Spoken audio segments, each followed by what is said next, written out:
We are doing something different today. Almost 2 years ago, I launched the first episode of my podcast, Some Deep Shit, where I talked about whatever was going on my mind and my life. And the idea is for us, you and me, to listen to this together, and I will comment each section. I think it will be interesting. I don't remember when was the last time I heard it. Probably when I launched it, so it's going to be interesting. And if you don't know me, I'm Vitor, and in this channel I share my reality trying to build a more intentional life. Creating this podcast was a way to do that, so let's go straight to the point and listen to the podcast, which is available on Spotify, hence this, and also available on Apple Podcast. If you want, I can also drop here on YouTube as well. But yeah, without further ado, let's do it and listen to this together.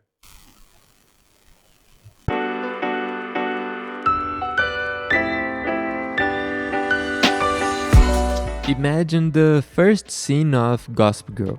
The original one, not this disappointing reboot. Serena on the train, her head leaning against the window, young folks playing that looks so expressionless it could fit into any situation. Now replace Serena with a guy with curly hair and round glasses, New York with Rotterdam, young folks with Run Away With Me, and an empty look with one of what the hell am I doing with my life? Well, that was me a few months ago when the idea for this podcast started to take shape. But I wasn't sad, mad, frustrated. It was a mix of feelings too complex to be labeled with a single word.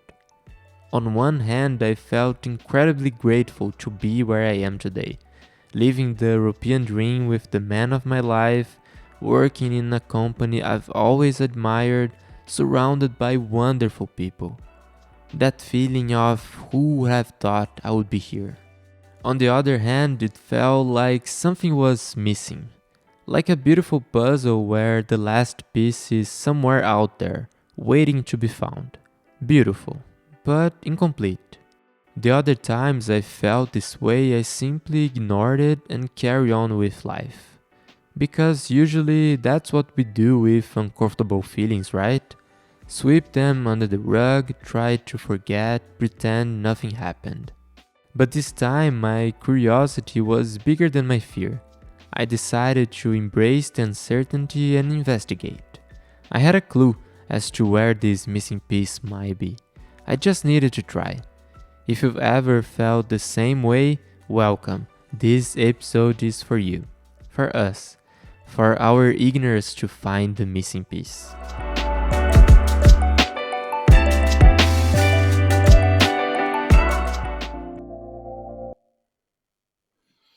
Okay, so that was the first section, and the first thing I notice is that you can clearly see that I'm reading a script. I think I would do better if I was like doing this today. But it's funny how things repeat itself. Even though this was 2 years ago, I feel that somehow I'm in the same place again, asking what the hell am I doing with my life? You know, the situation changed. I'm not in that company anymore, and back then I loved being there, and I was indeed happy and grateful for being there. And now I have my own business, which also comes with a lot of challenges and struggles and feelings. And it hasn't been easy on me. And a lot of times I question my choices and what I'm doing. But I still feel the same feeling that something is missing, you know? I think this will be a different video for another day. But yeah, funny how things repeat itself. Somehow I'm in the same place where I was 2 years ago. Different moment, but same place. So yeah. And the soundtrack, I think I would also do better now. I was proud of my work back then. And I still am because, yeah, it took me a lot of effort to write that script. And I did this podcast both in Portuguese and English, so it was double work. So, yeah, I was very proud of myself, and I'm proud of that version of me. And I really love podcasts, and listening to it, it gave me, I don't know, this feeling that I would like to do it again, you know? So maybe it's a sign for me to go back to it and start again. So, yeah, I don't know. But let's continue.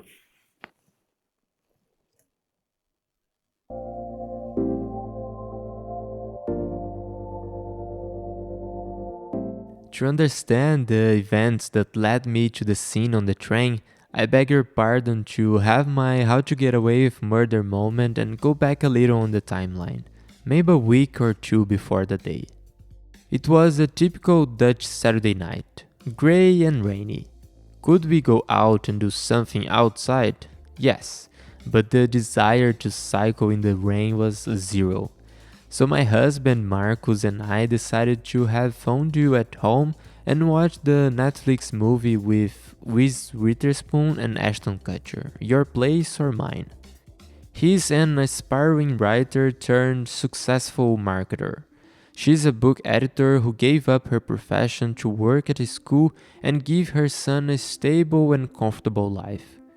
Different realities, but with a certain common frustration over an unrealized dream. The movie is very much a cheesy romance. One of those you watch to not have to think too much, you know? Just have a few laughs, get a bit emotional, and that's it. Good night.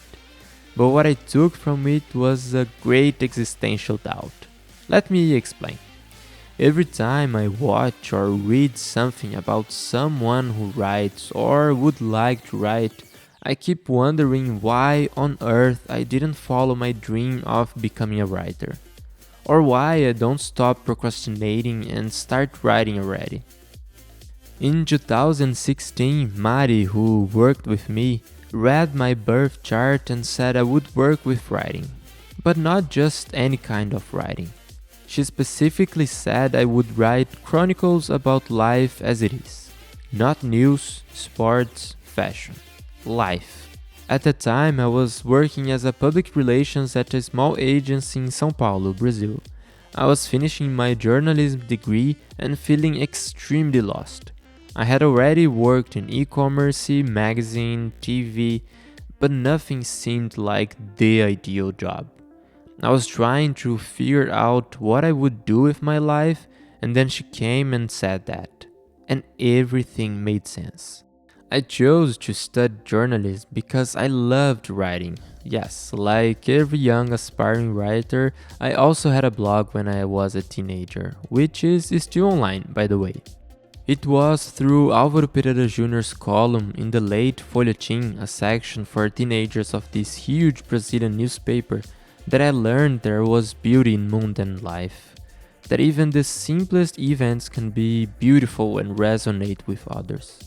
And I really needed some beauty in my life. So I started writing.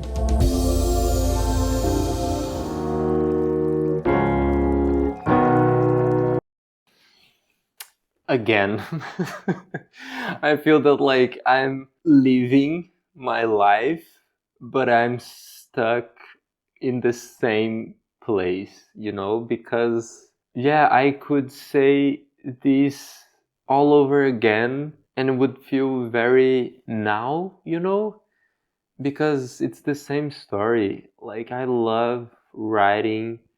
I think it's the way I can express myself better, and how I can translate my feelings, my ideas in the best way.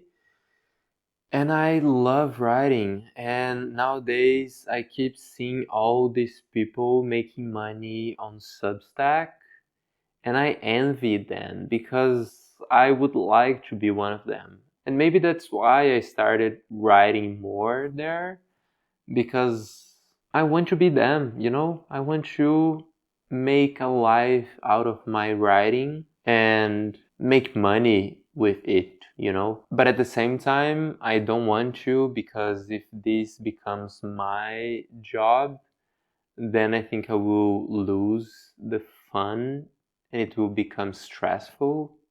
And I think I write better when I don't have this stress reminding me to do it, you know?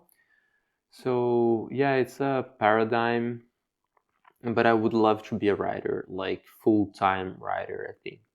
My fantasy is going to Paris, staying there for like 1 month, writing a novel or whatever, and yeah, buying a baguette, a croissant, that's it. That's my dream life for like 1 month. It's still unrealized, but yeah, I feel that I could say this all over again now and it would feel very, very me still. So nothing has changed. 2 years have passed, nothing has changed, which is impressive. But let's continue. And one last note, this soundtrack, what I was thinking, like there's no sense what I'm talking, like the soundtrack. So yeah, but let's continue.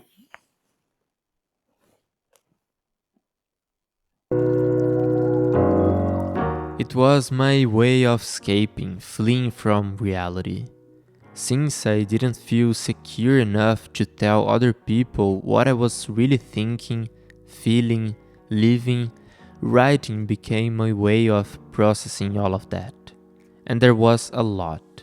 I was a gay Christian teenager praying every day for God to heal me, make me quote unquote normal, help me to be like all the other boys. And I tried. I tried with all my might, but the more I prayed, the more my feelings became uncontrollable. So I wrote. I wrote to find myself in my words. Until around the age of 21, I finally found myself, but I had to lose a lot for that. Life as I knew it, practically all my Christian friends, my limited and comfortable way of seeing the world. And once again, writing helped me find myself in the midst of all that.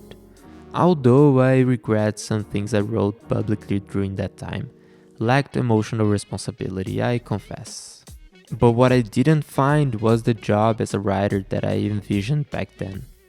To be honest, I kind of gave up on that dream. It's not for me, I thought. Maybe the opportunity passed and I wasn't attentive or open enough to notice. Maybe I didn't nurture that skill. Maybe I was just afraid I wouldn't be able to make money doing it. Still, the idea never left my head. Sometimes it disguised itself behind my jobs that always touched on content in some way. Sometimes it lay dormant, buried with all those dreams too painful to face every day. Sometimes it came back, especially after seeing someone living that dream, even if only in fiction. And that's what happened after I watched the movie. Under normal conditions of temperature and pressure, this crisis would pass after a few days and I would go back to living my normal life. But in that same week, I talked to a coworker about these buried dreams and the paranoia gained a new breath of life, like those old songs that come back after a TikTok trend. So I talked about it in therapy, and you know how it goes. This crisis got a penthouse in my head. And at any opportunity, there I was again thinking about my dream of being a writer, like on the train, coming back from work, with my head leaning against the glass to the sound of Run Away With Me. In the first draft of this script, I wrote that I didn't really know why, but something different had happened inside me. Instead of the usual inertia, I felt a certain urgency to bring this dream to life, to stop sabotaging myself and go after what I want, or at least try. But reflecting as I wrote the second, third, fourth version, I finally understood.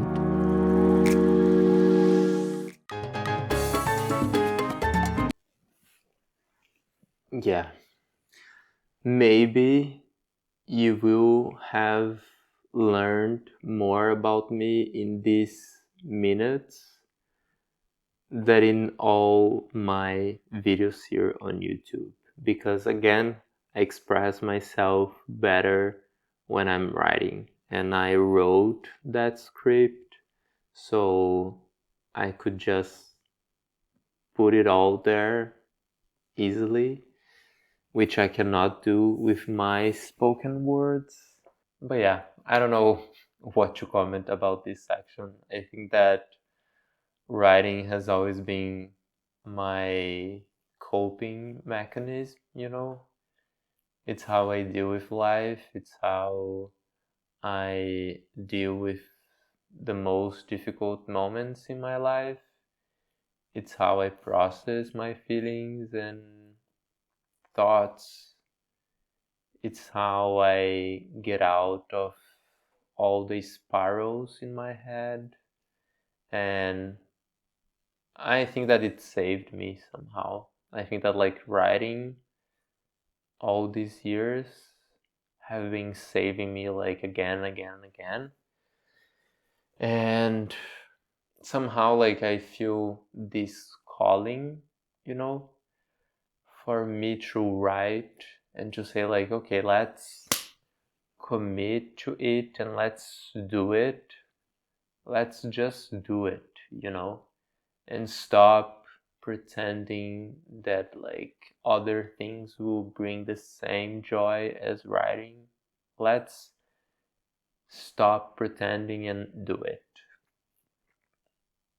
I'm feeling a bit lost these days. And that's why I'm doing this, you know, because I didn't know what to say here. So I'm good in reacting to things, but I didn't know what to say if I was not reacting to something. So yeah, maybe it's a sign, a sign from the universe to open my eyes and help me see whatever I need to see, you know? Yeah. Anyway, let's continue.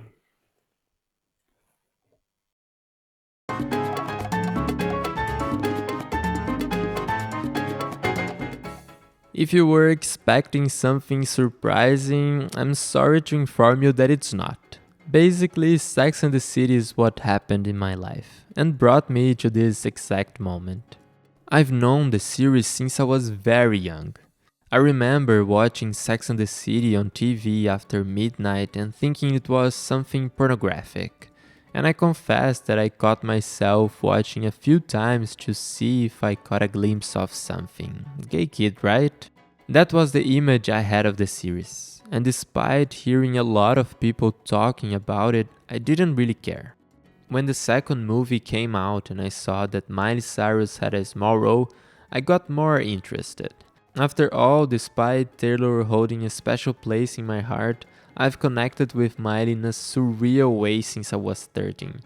That's why I watched Sex and the City 2 at the time and liked it. But that was it. Until many years later, around 2018 or 19, I was looking for a somewhat silly series to watch with short episodes, and I remembered Sex and the City.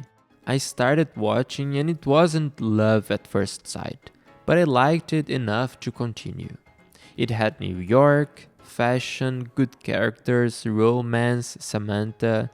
I watched an episode here and there without much commitment, so much so that it took me about 2 years to finish the first 2 seasons. But after we moved to the Netherlands in 2021, I just got hooked. At a time when I was still adapting to our new life here, Feeling a bit lonely, my girls, as I like to call them, kept me company.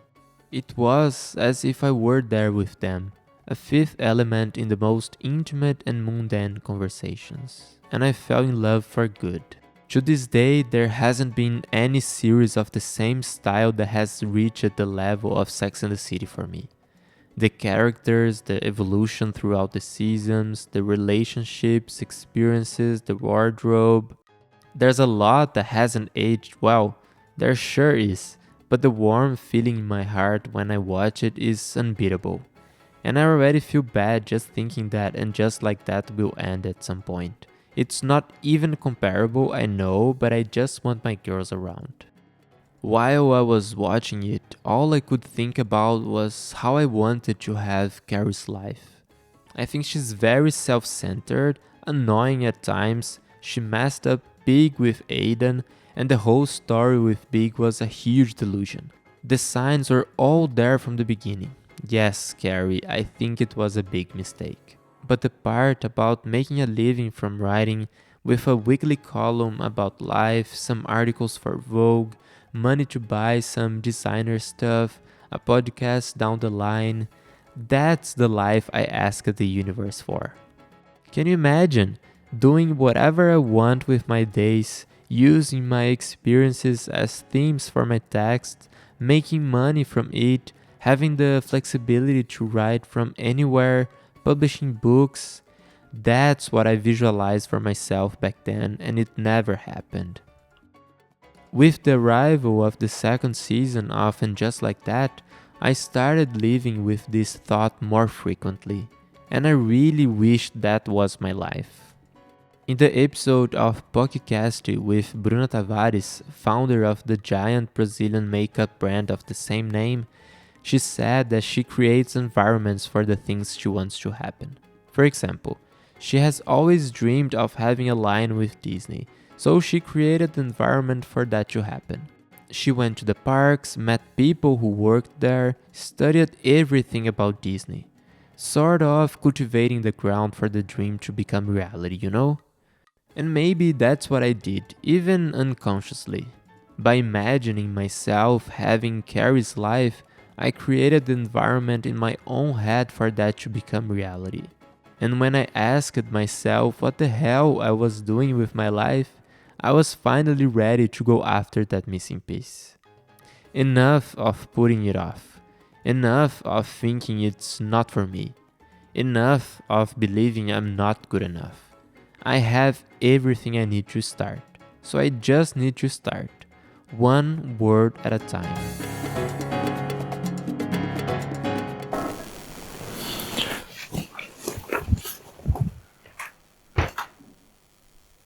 I don't even know what to say about this part. It's crazy. Listen to yourself. This can feel like a big ego trip, me listening to myself and commenting about my own podcast. But it's kind of cathartic in a way because it's like hearing to my younger self, and here I am 2 years later hearing it, and it's crazy, crazy, crazy. Because somehow I could have been living that life, this life that I just described as a writer. But here I am moping around, sad, all down, feeling like a failure most of the time, when I could do what I always wanted to do. I could go right from anywhere. I could write the whole day and have my vintage store as a side job. I could do it. I could live this life, but somehow I prefer to be sad about myself and complain and feel that nothing works out and feel like I should give up and do something different. But there I was describing my dream life, and here I am having the possibility of living my dream life and thinking about giving up and doing something different and going back to where I was, which is, yeah, insane. And I have this postcard next to my bed with this quote from Joseph Campbell: follow your bliss, and the universe will open doors for you where there were only walls. And somehow I felt that my bliss was my secondhand store. But I think that my secondhand store is my mission somehow, is how I can do something for the planet and for people around me. But I think that writing is my bliss. But instead of following that bliss, I follow other things. And I get frustrated when the doors are not opening, because maybe that was not even my door to open, or that was not even the bliss I should be following. So, yeah, good to hear my younger self and good to reflect about that. And talking about Sex and the City, still my favorite series. I just finished watching, and just like that, for the fourth time, fifth time, I don't know. And I said to myself, enough, let's stop watching Sex and the City for a while, let's try something different. So now I'm watching Mad Men for the first time. Completely different vibes. It's in one of those lists of the best series of all times, so that's why I'm watching it. But yeah, I still love Sex and the City, and just like that is like officially over, which is very sad because yeah, it was not good, but it was still very cozy, and I miss them somehow. So yeah, I wish they would bring it back somehow. Sarah Jessica Parker, if you are watching this, please make it happen. You have the money, you have the power, you have the influence to make it happen. So please bring it back somehow. I beg you, please. But let's continue.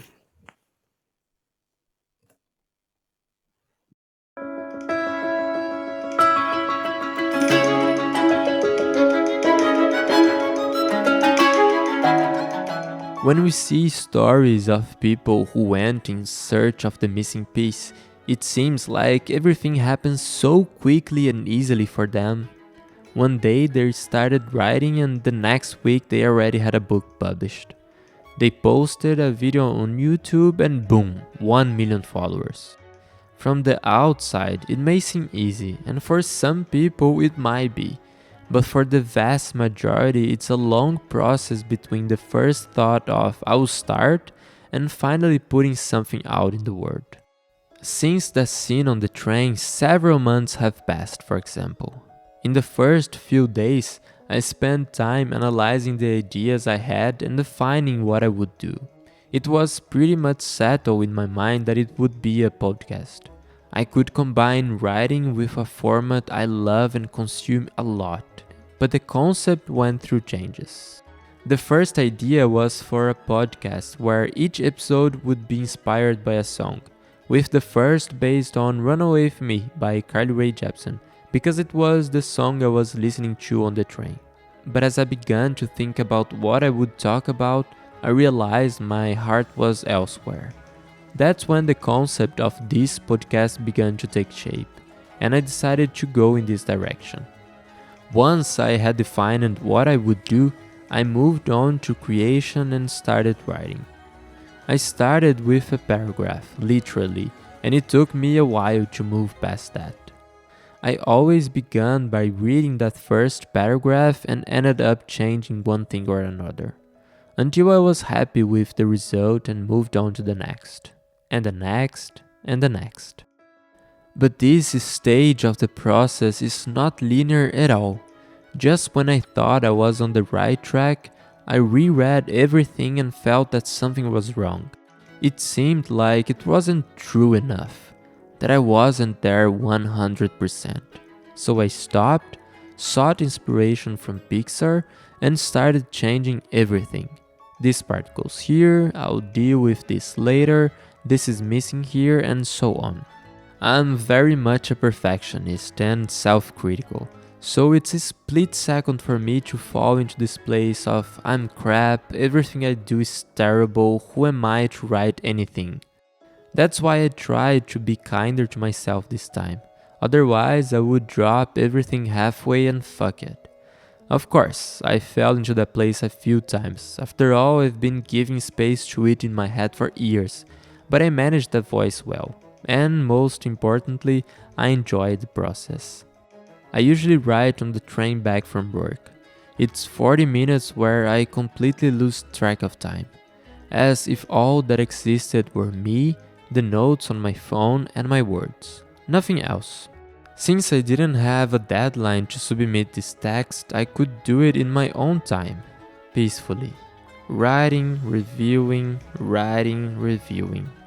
And this brought back the joy of writing for me. Perhaps like I've never had before, to be honest, because it's my project, bigger than a post, more structured.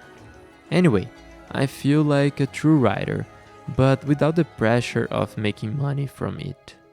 Lastly came the polishing, this stage of looking at what I've already done and editing. Often this happens in parallel with creation. While I was creating the final parts of the script, for example, I would go back to the beginning and edit what was already done. Cut an unnecessary sentence, change a word, explain something that wasn't clear, until it reached a point where it was good enough, because perfect will never be reached, and waiting for it to arrive is the key to frustration and not putting anything out in the world. To be honest, one fear I have is thinking that success is measured by the number of people listening, the good reviews, compliments, and all the other things that stroke our ego craving for affection. As if the value of this project lay in those results, not in the process itself. My rational side understands that all this is a big ego thing, but my emotional side just wants a big hit so I can feel someone in the content world. That's why I've been repeating to myself that the most important thing is the journey. That success is enjoying my writing, this moment of mine with my words, the truth I put here. That is success, not vanity numbers. Got it, emotion? And if at least one person connects with all this that I'm talking about here, then it's worth it to me. In the meantime, I will keep learning, enjoying, and evolving as a writer.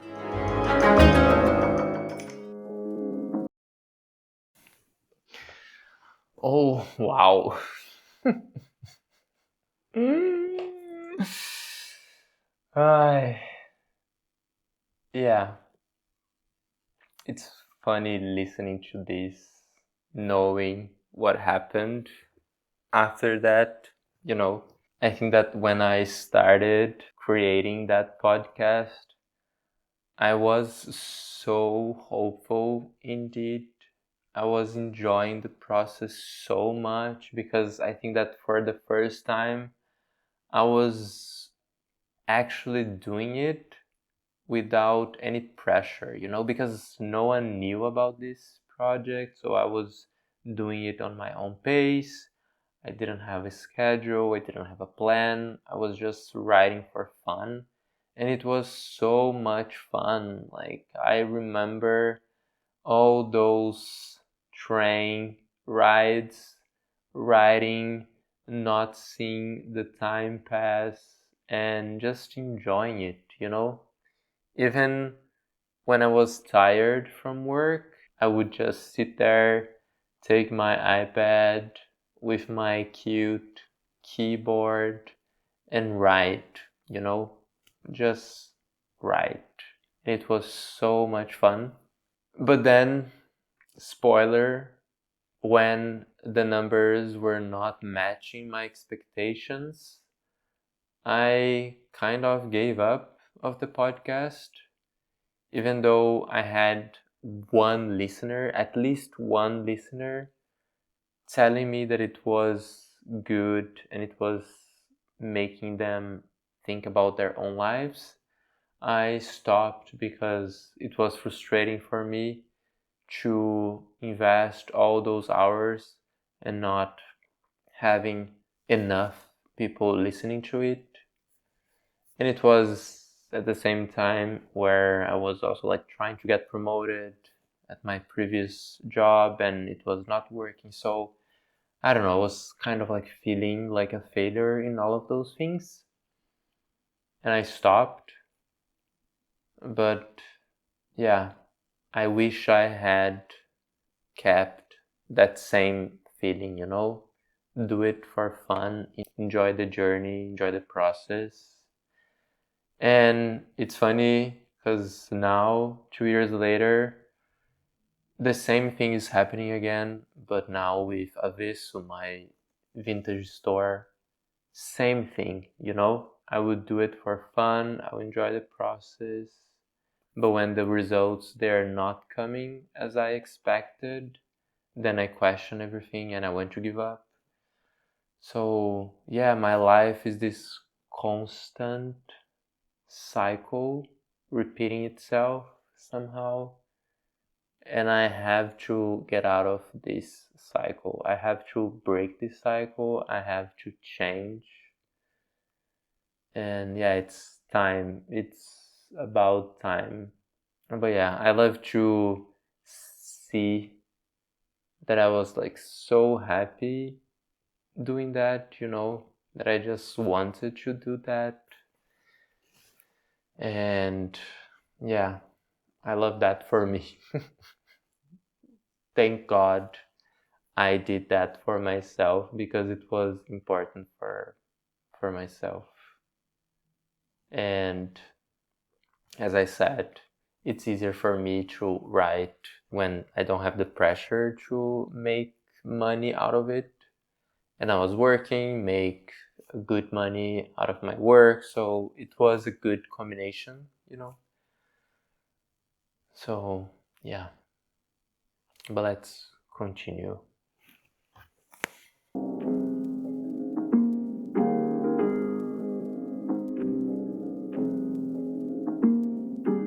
To wrap up, I want to share some things I've learned along this journey.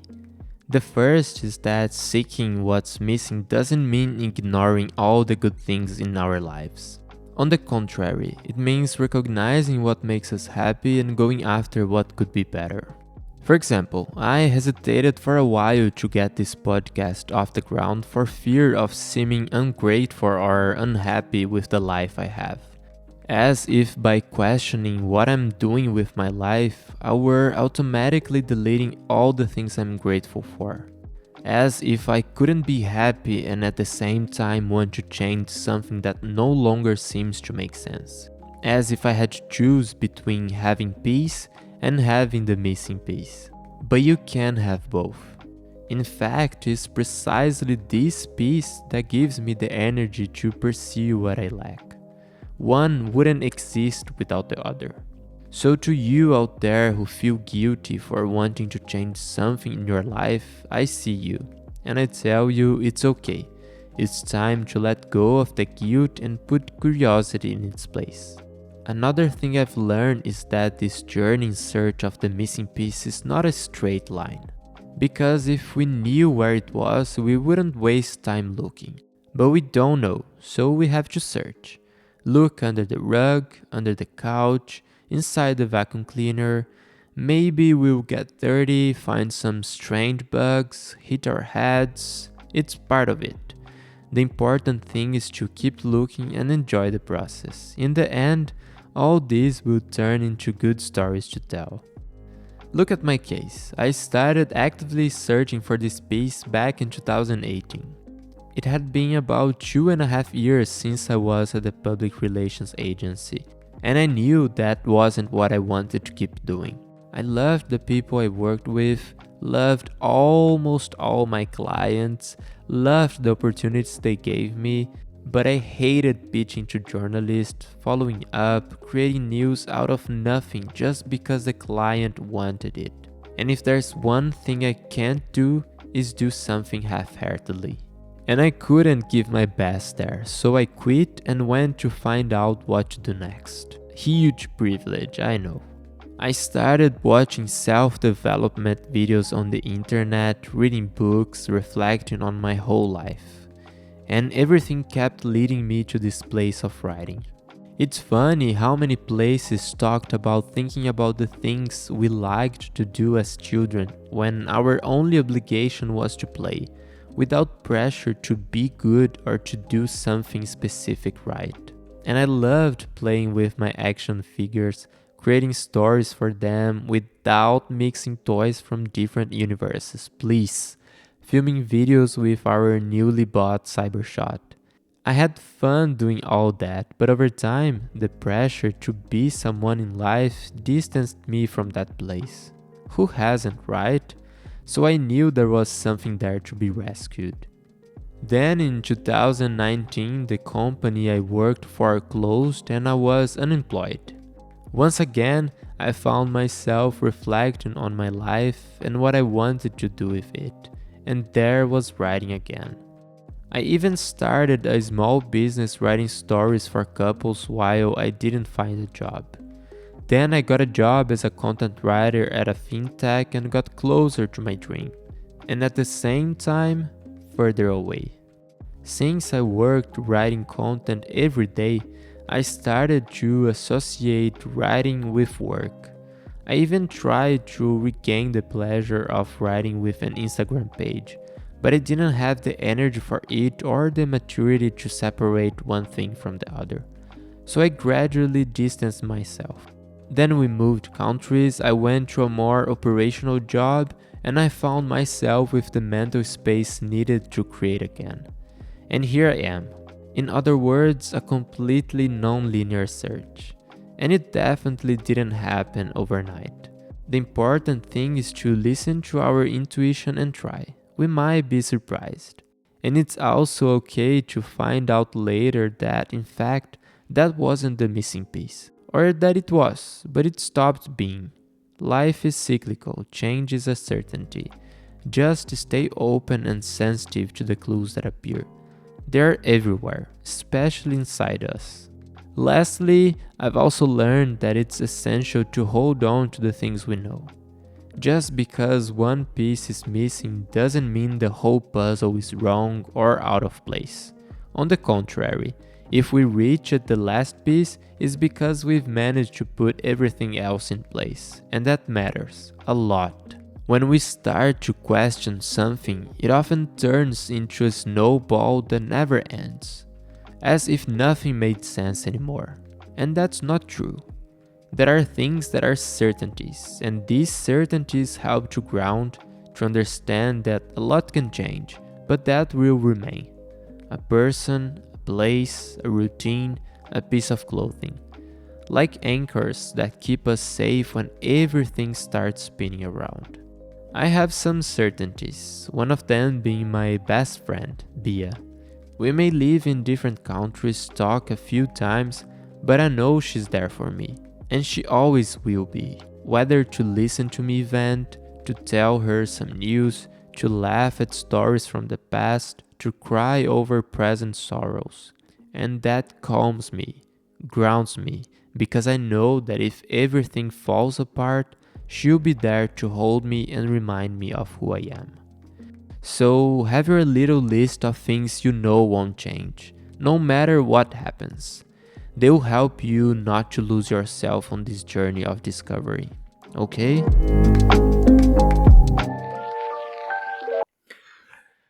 I don't even know what to say after this section.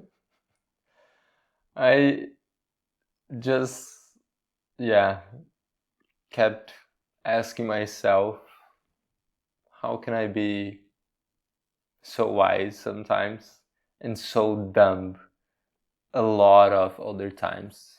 I feel that, sometimes I have these glimpses of wisdom, and then I write and I say some very wise things, and then I go back to my very dumb self, repeating the same mistakes over and over again. And then I look back at those things that I wrote or said, and I'm like, did I write that? Really?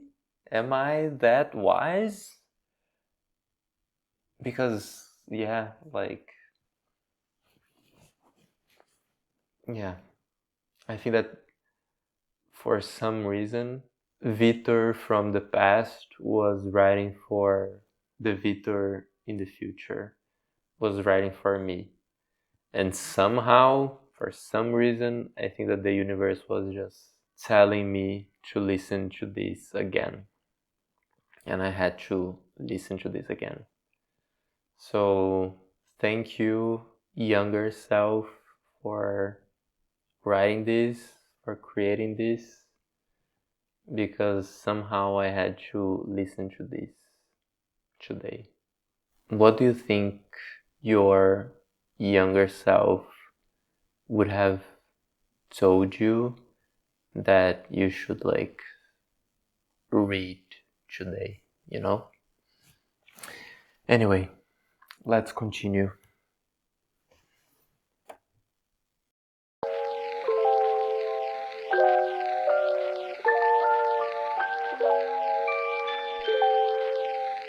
Writing this script on the train, listening to Olivia Rodrigo's new album, I have the feeling that writing is indeed my missing piece, but I'm not sure. So, to find out, being the curious person that I am, I want to stick my face out the window, look at the movements outside, listen to the conversations and sounds, discover what's going on. I have a clue. Now I need to investigate.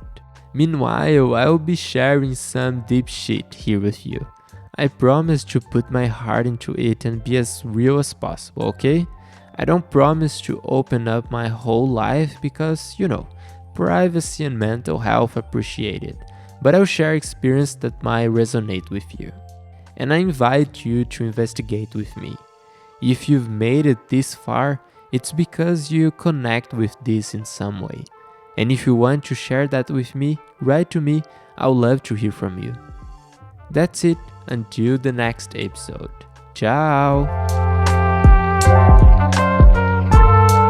I don't have much to say, I think, about this last part, but happy that I did it, and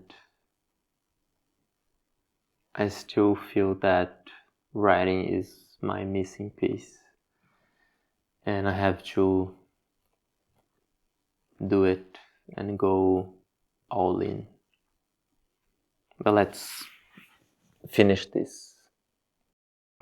Script, narration, and editing, Vitor Leite. Review, support, and encouragement, Marcos Teodoro. Art direction, Cristina Kashima.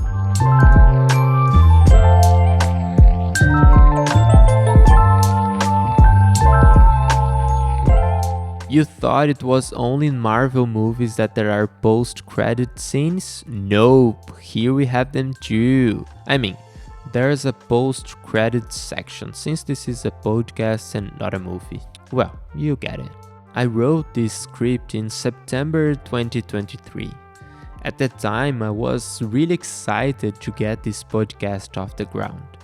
I recorded a pilot episode, edited, asked for Marco's suggestions, changed things, recorded again, wrote other scripts. But as time went by, I kept adding more and more objections to actually launching the podcast. Finding a name, writing at least 10 scripts, creating the visual identity. In the meantime, other things started happening in my life and I barely had the energy to work on this project. Still don't, to be honest, but Marcos encouraged me to launch the podcast all at once to break the spell. After all, this episode was basically ready.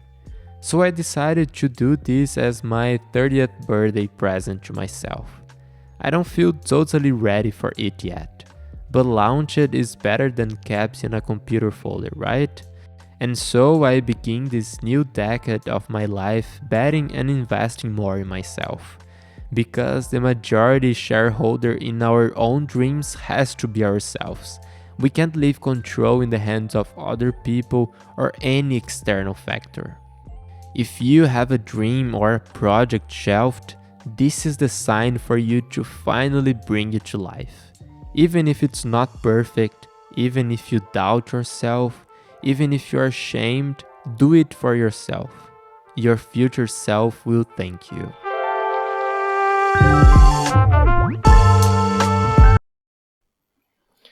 Yeah, I think I will leave you with these wise words from my younger self.